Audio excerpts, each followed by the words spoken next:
Hello everyone, I am AtheistAnime and welcome back to the week of Bleach. Today we'll be reviewing episode 8, June 17th, A Memory of Rain. So, yeah, roll the intro.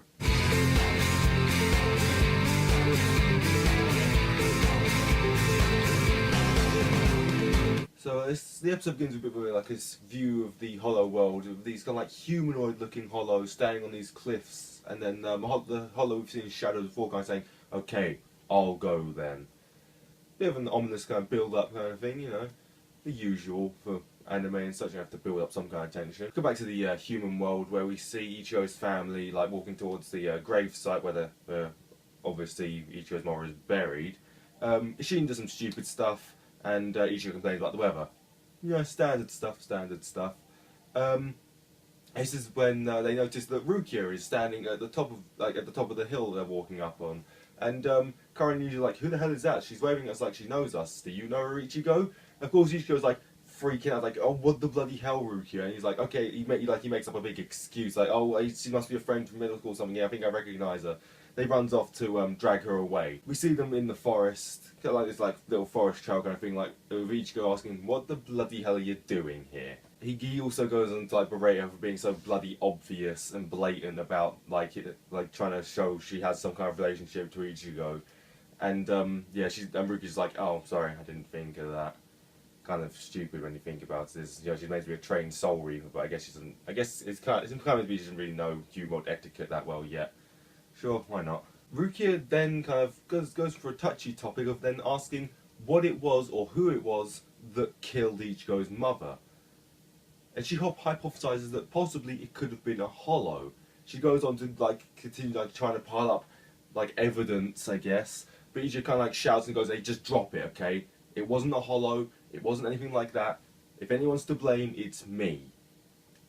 So yeah, Ichigo he clearly is quite guilty about what happened, and I'm sure we'll find out later on why he's so guilty. We cut to, I think Tatsuki's house, where she and Ahime are kind of talking about Ichigo.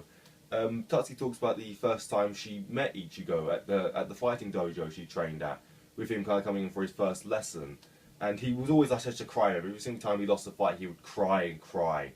But whenever his mother was there to pick him up from the lessons, he would always burst out into a big smile. He'd always like stop crying, all that kind of stuff. Tatsuki goes on to say that when they were 9, that's when Ichigo's mother was killed.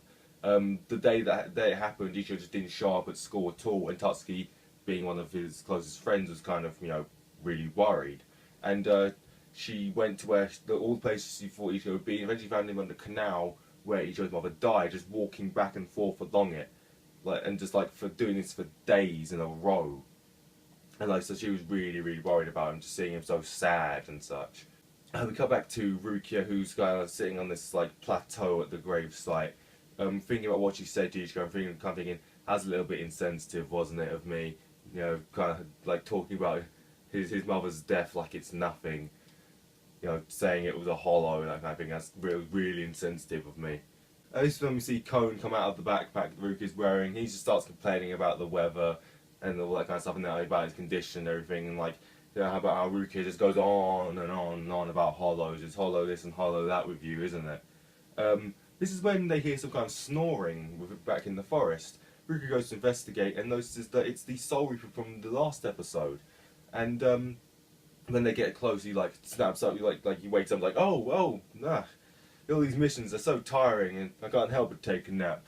Cone kind of runs away realizing, oh, it's a Soul Reaper, I'm a mod soul, he'll probably try to destroy me, I gotta go get Ichigo.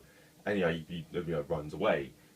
Rukia then asks why this Reaper is here, and he's like, oh, isn't it obvious, Miss Kuchiki? We then come back to Ichigo. He's thinking about his mum. He remembers all the times that they spent together, how he always felt really, really safe with her, and they're always protecting each other. At least he was trying to protect her anyway. He then remembers it was the day of her death, and they were walking along a canal. He thought that back then he could only see spirits, but he didn't know they were spirits.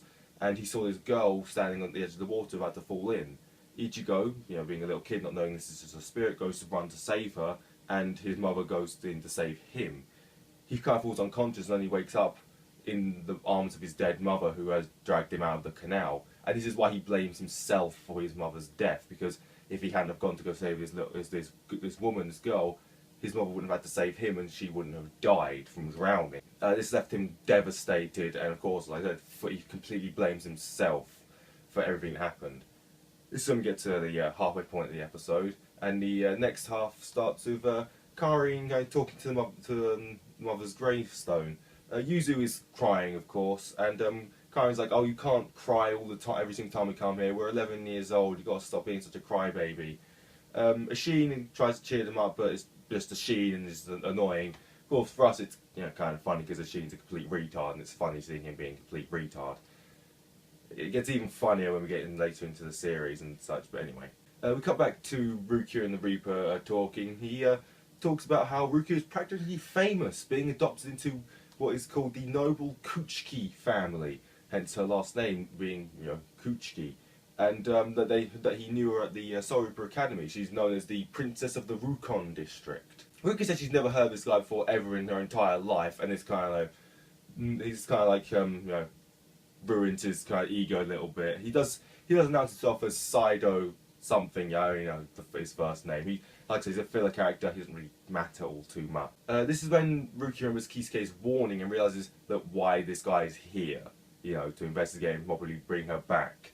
We then see Kon running to Ichigo, and he does eventually run into him. He's like, "Oh, Ichigo, we gotta go help Rukia. We gotta go help Rukia." Saido then says that the Soul Society is getting kind of annoyed with why Rukia's not coming back. She's not reporting in as to why she's not coming back, and yeah, they're kind of getting quite suspicious at this point. Rukia posits that, "Oh, it's orders keep coming through. They clearly want me to keep doing stuff. If orders keep coming, orders keep coming through. I'm not gonna go back until they stop."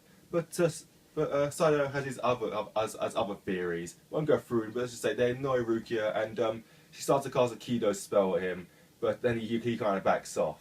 He then says that, "Look, if you don't give me a valid reason as to why you're still in the human world, I'm going to have to drag you back to Soul Society, whether you like it or not." Saido then begins to draw his sword. This is when Ichigo and Kon show up, and they're like, "Oh, but what's going on, Rukia?"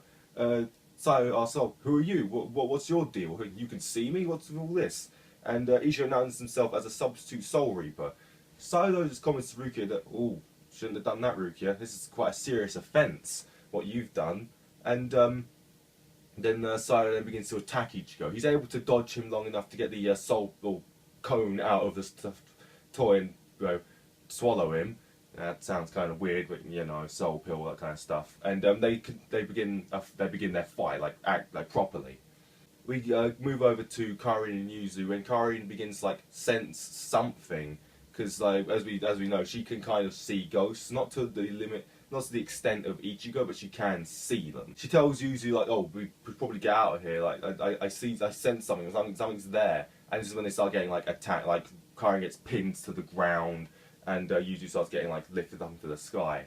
We get back to Ichigo and Saido's fight, with Saido really overpowering Ichigo. Ichigo's not even able to get a single hit on him, and Saido's clearly kind of not really putting his all into this fight.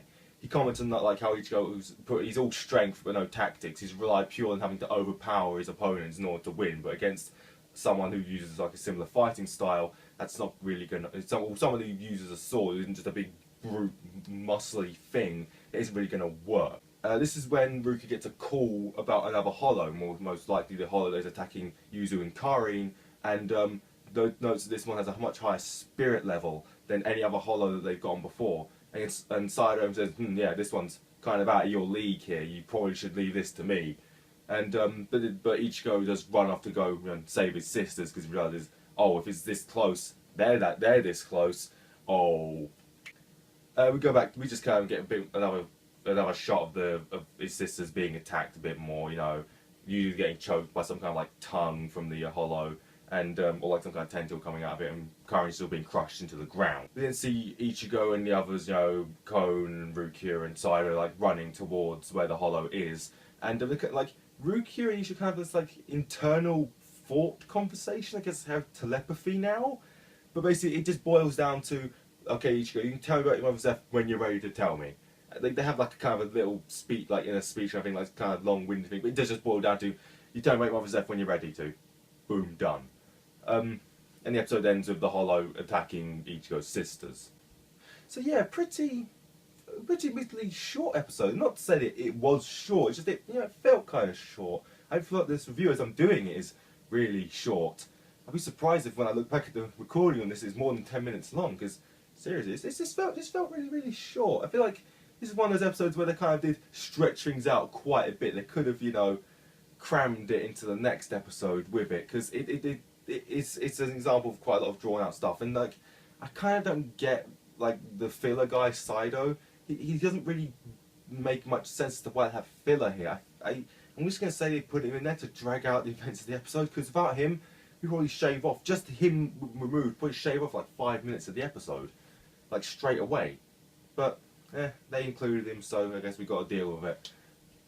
But yeah, maybe, I guess next episode we'll see who this Hollow is attacking Ichigo's sisters, and we'll see if Ichigo is strong enough to defeat this Hollow, seeing as he has got a much higher spirit reading than any other Hollows fought before, and what this dire offence that Rukia has committed, and whether this Soul Reaper is going to, this filler Reaper, filler being the key word there, is going to do anything about it. But I guess we'll have to wait and see for tomorrow with episode 9, and until then, I've been AtheistAnime. Goodbye.